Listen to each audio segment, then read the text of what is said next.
Big TV భక్తి సమాచారం WhatsApp ఛానల్లో జాయిన్ అవ్వండి. అన్ని విశేషాలు ఎప్పటికప్పుడు తెలుసుకోండి.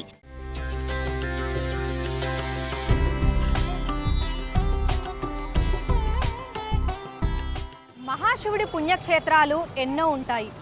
అటువంటి ఒక అరుదైన పుణ్యక్షేత్రంలో ప్రస్తుతం మనం ఉన్నాము. వారణాసిలోని శివాల ఘాట్ని తలపించే విధంగా పురాణాపూల్లోనూ అతి పురాతనమైన శివాల ఘాట్ ఉంది. ఇంతకీ శివాల ఘాట్ ఎన్ని సంవత్సరాల క్రితం ఏర్పడింది, ఏ విధంగా ఏర్పడింది, దీని విశిష్టత ఏంటి తెలుసుకుందాం.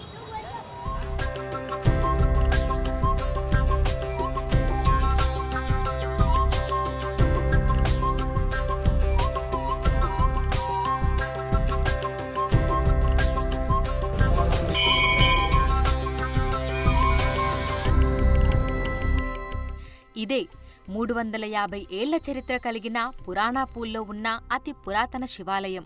దీన్నే శివాలఘాట్ అని పిలుస్తుంటారు. పురాణాపూల్ బ్రిడ్జికి ఆనుకొని మూసి పక్కనే ఉంటుంది ఈ ఆలయం.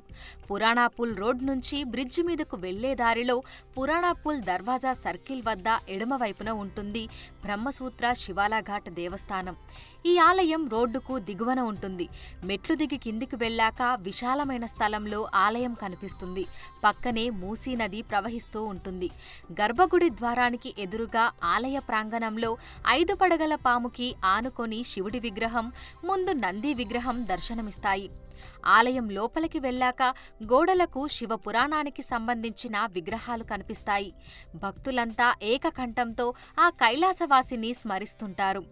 గోడల మీద ఉన్న విగ్రహాలను చూస్తూ ప్రదక్షిణలు పూర్తి చేసి లోపలికి వెళ్తే గర్భగుడిలో శివలింగం దర్శనమిస్తుంది. ఆర్భాటాలకు అతీతంగా ధనిక పేద అనే తేడా లేకుండా భక్తులు లోపలికి వెళ్లి లింగానికి స్వయంగా అభిషేకాలు చేస్తుంటారు. ఇది ఈ ఆలయ ప్రత్యేకమని నిర్వాహకులు తెలిపారు.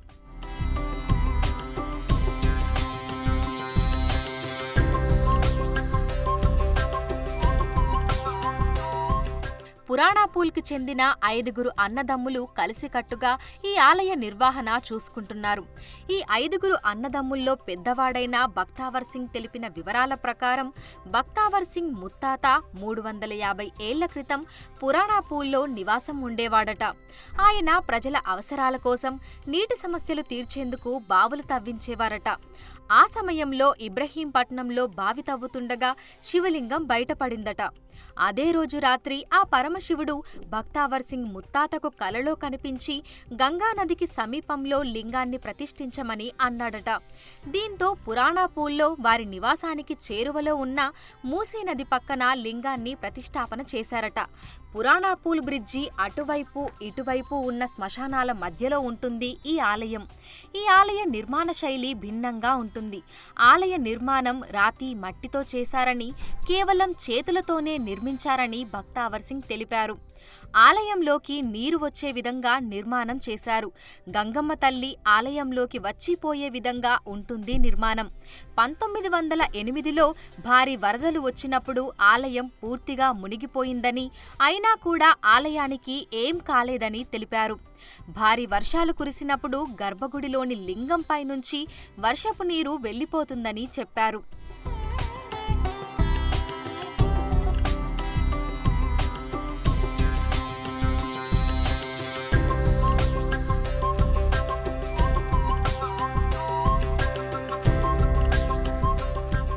ये मंदिर 325 साल पुराना है. हमारे ग्रेट ग्रैंडफादर इसका निर्माण करे थे. जब से हम ही इसकी देख रेख कर रहे. और यहाँ जो है शिवरात्रि को जो है सो यहाँ मेला होता, और सावन में कार्तिक मास में जो है सो अभिषेकों को पब्लिक आती. इसकी ये विशेषता है. यहाँ से 40 किलोमीटर दूर पे इब्राहिमपट्टनम में हमारे दादाजी खेत खरीदे थे. वहाँ उस ज़माने में बोर नहीं थे, बोड़ियाँ खोदते थे खेती के लिए. बोड़ी खोदे तो वहाँ मूर्ति निकली शिवलिंग. तो भगवान सपने में आके बोले नदी के किनारे स्थापना करो. बोले तो हमारा घर यहीं है बाजू में, तो रोज़ नदी को यहाँ नहाने धोने आते थे, यहीं स्थापना कर दी है. अभिषेक मंडे के दिन जो है सो सुबह 4 बजे रात से शाम में 5 बजे तक अभिषेक रहता. 5 बजे अलंकार करते, श्रृंगार करके जो है सो दर्शन रहता. फिर रात में 6 बजे आरती होती, शाम में 8:30 बजे आरती होती, 10:30 बजे होती, रात में महाआरती होती 12 बजे. हैदराबाद का ये पहला मंदिर है, रात को 2 बजे बंद होता है और डेली जो है सो सुबह 5 बजे से दिन में 12 बजे तक, फिर शाम में 4 बजे से 8 बजे तक रहता। शाम में खाली दर्शन रहते, अभिषेक 12 बजे तक ही रहते डेली।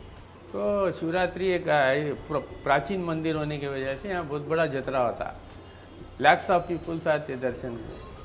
वो जागरण भी करते हैं ना? नहीं, जागरण को पब्लिक इतनी रहती, क्राउड इतना रहता तो उनको स्विंग कराना पड़ता।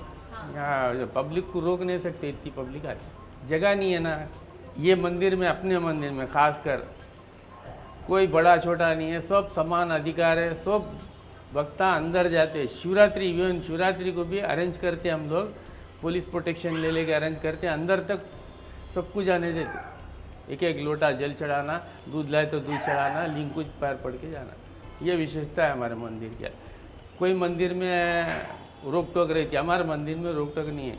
अभिषेक अपने हाथ से कर सकते भक्ता, ये फैसिलिटी है हमारे पास।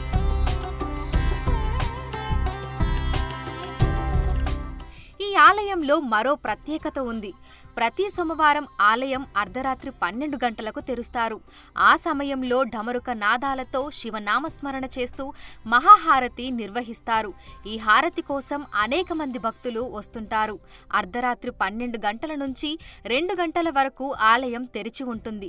ఇక మహాశివరాత్రి, కార్తీక మాసం సమయంలో ఈ ఆలయానికి భక్తుల రద్దీ అధికంగా ఉంటుంది.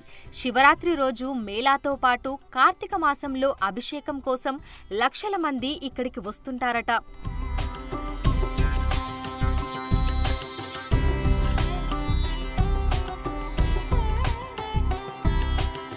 ఈయనకు చాలా పవర్ ఎక్కువ, ఈయన పవర్ ఎక్కువ. అనుకున్న పనులు ఎంతమంది భక్తులకు నెరవేరుస్తాడు. ఎవ్వరు ఈడు పెద్ద ఈడు చిన్న అని చూడడు, అన్నీ ఒక్క సమానమే చూస్తాడు. ఆ రాత్రి 12 గంటలకి మామూలుగా ఇట్లా గాలి సోకిన వాళ్ళు వీళ్ళు కూడా ఎవ్వరు ఉండేది లేదు. గాలి సోకినోడు అక్కడనే పోతుంది, అది గాలి. ఆయన మంచిగా వస్తారు, అది అక్కడనే పోతుంది గాలి.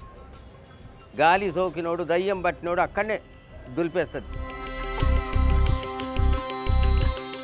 ఈ ఆలయ ఆవరణలో మూసీ నది పక్కన రావి చెట్టు ఉంటుంది. చెట్టు దగ్గర శివలింగం, వినాయక విగ్రహాలు దర్శనమిస్తాయి. చెట్టుకు ఎదురుగా నవగ్రహాల విగ్రహాలు ఉంటాయి. ఈ ఆలయంలోని లింగానికి అభిషేకం చేసి కోర్కెలు కోరుకుంటే నెరవేరుతాయని భక్తులు చెప్తున్నారు. ఇక్కడికి వస్తే ఎంతో ప్రశాంతంగా అనిపిస్తుందని అంటున్నారు. గర్భగుడిలోని లింగానికి స్వయంగా అభిషేకం చేయడం ఎంతో సంతోషాన్నిస్తుందని భక్తులు చెప్తున్నారు.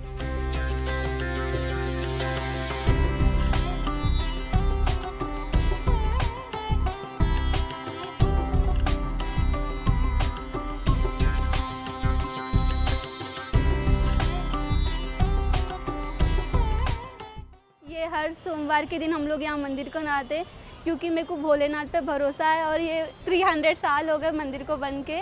अब 1 साल से मैं यहाँ पे आ रही हर सोमवार मंडे और मेरा फास्टिंग रहता मंडे। इसलिए लगता है मेरे को यहाँ पे आके शांत पीसफुल लगता बहुत। यहाँ पे आए तो वो लोग अपने को सिखाते कि अभिषेक वो लोग ही करा सकते, वो लोग ही जल देते, पूरा वो लोग ही प्रोड्यूस करते, अपन अच्छे से कर सकते। నా పేరు నాగేశ్వరి. నేను ఇక్కడ 1 సంవత్సరం నుంచి వస్తున్నా. నాకు ఇక్కడ నమ్మకం ఉందని నేను వస్తున్నా, లేకపోతే నాకు ఫస్ట్ నమ్మకం ఉండకపోతుండే, కానీ ఇప్పుడు నమ్మకం వచ్చింది. అందుకే నేను ఇక్కడ వస్తా. శివరాత్రి కూడా చాలా మంచిగా చేస్తారు. ఇక్కడ లోపల కూడా లింగానికి మనం అభిషేకం చేస్తాం, వాళ్ళు మనకు నీళ్ళు ప్రదర్శిస్తారు, మేమే చేస్తాం. అది చాలా మంచిగా, ఇంకా ఎట్లా చేయాలి వాళ్ళు కూడా మనకు నేర్పిస్తారు.